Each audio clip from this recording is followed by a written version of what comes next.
จะไปลาวนะคะซิ่วแท้ห่มผ้าผมวันนี้วันศิลป์วันนี้วันศิลป์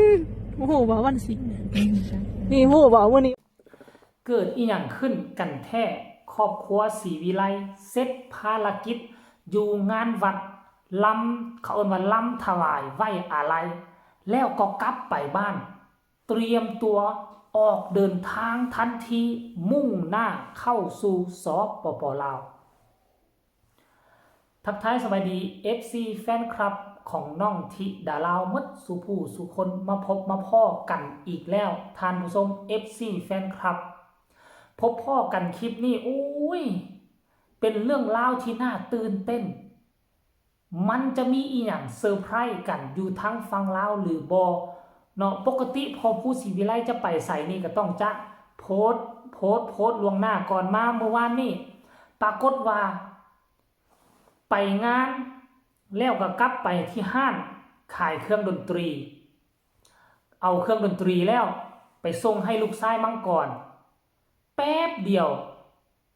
บ่ต้องเห็นคนคลองกันขึ้นหลังรถมีกระโปรงมีกระเป๋าธิดาลาวกับซิดพีเคนอนกระบะทั้งปาดทั้งแม่เจี๊ยบอยู่ทั้งด้านในกับพอผู้ศรีวิไลมุ่งหน้า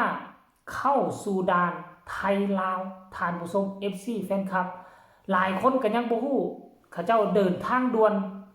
เนาะมีเวียกมีการมีงานอีหยังหรือบ่เจบ่ลาวก็ยังบ่ทันฮู้ FC แฟนคลับทั้งสองฝากฟังแม่น้ำของก็ยังบ่ทันฮู้แต่ว่าฮู้หรือบ่ฮู้มันก็เป็นเรื่องราวที่ดีสำหรับ FC แฟนคลับของน้องธิดาลาวอยู่ที่ฟังลาวนะเจบ่ลาวก็เลยฮีบฮ้อนเอามาเฮ็ดคลิปทำข่าวเพื่อบอกข่าวเปล่าประกาศให้กับ FC แฟนคลับอยู่ทั้งประเทศลาวผู้ที่คองคอยการกลับมาของน้องธิดาลาวนั่นเองเนาะท่านผู้ชมค่อยได้ข้อมูลข่าวสารมาจากน้องปรารถนาสาวคำมวลนี่แหละเพิ่นเห็นคลิปลุดออกมาเมื่อวานนี้น้อยสั้นๆหน่อยนึงแล้วก็มาเห็นคลิปวังกี้นี่เนาะคลิปวังกี้นี่ก็เป็นในช่วงระยะการเดินทางเนาะเป็นถนน4 เลนบ่มีเกาะขั้นกลางเพราะผู้ศรีวิไลเป็นผู้ขับไปแม่เพิ่งเป็นผู้อยู่ทั้งข้างเนาะท่านผู้ชม FC แฟนคลับหรือว่าแม่เพิ่งผู้ข้างๆผมบ่แน่ใจ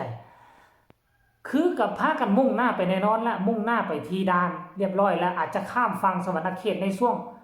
ตอนนี้น่าจะฮอดแล้วหรือยังทั้งฝากฝั่งสวรรณเขตเนาะให้ทุกคนรอท่าติดตามอย่างใกล้ชิดว่าครอบครัวศรีวิไลเดินทางกระทันหันนี่มาฝั่งลาวนี่มีเวียกอีหยังจำเป็นบ่หรือว่า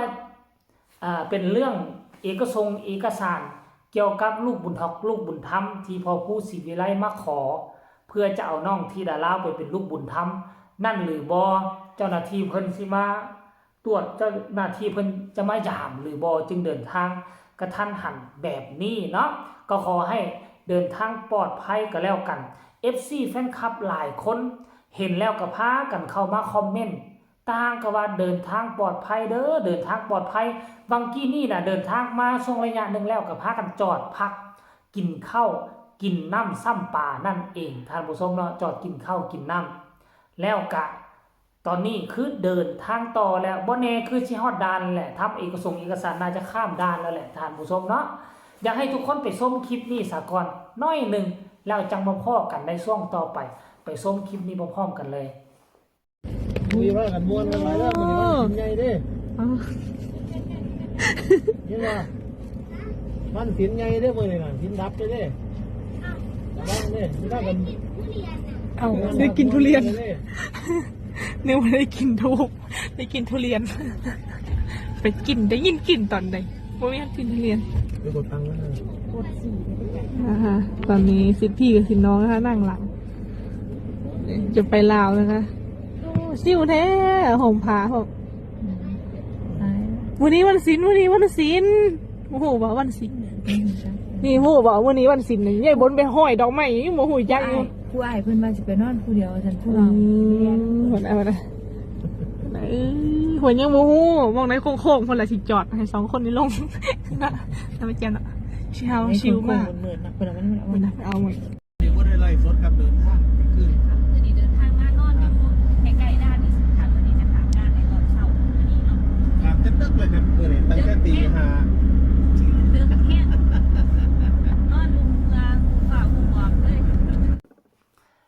บ่ทุกคนมาหามื้อนี้เดินทางกลับบ้านที่ดาลาวก็โอ้ยนอนกระบะหลังกับซิดพีเคเพิ่นเลยบ่ยอมนั่งทางในนอนกระบะหลังไปเลยเนาะทุกคน FC แฟนคลับอันนี้คือน่าจะเป็นเวียกด่วนงานด่วนหรือบ่ท่านผู้ชม FC แฟนคลับบ่เห็นพอผู้ไล่สดหรือว่ามีการไล่สดอยู่ทั้งช่อง YouTube บ่เนาะคือเจบ่ลาวไปซอกไปค้นหากะบ่เห็นเนาะปัจจุบันนี้เพจหลักของพอผู้ก็มีมาแล้วบ่ทุกคนเดี๋ยวสิเบิ่งเพจหลักกันเด้อวังกี้นี่ก่อนตอนค่อยเริ่มเฮ็ดคลิปนี่ก็บ่เห็นมีใดๆเห็นแต่อันช่องของผู้อื่นเนาะนี่มาเบิ่งตอนกินข้าว FC แฟนคลับก็สิฮู้ตอนคลิปพอผู้เอาลงตอนกินข้าวนั่นล่ะค่อยว่าน่ะมาเบิ่งคอมเมนต์ท่านผู้ชม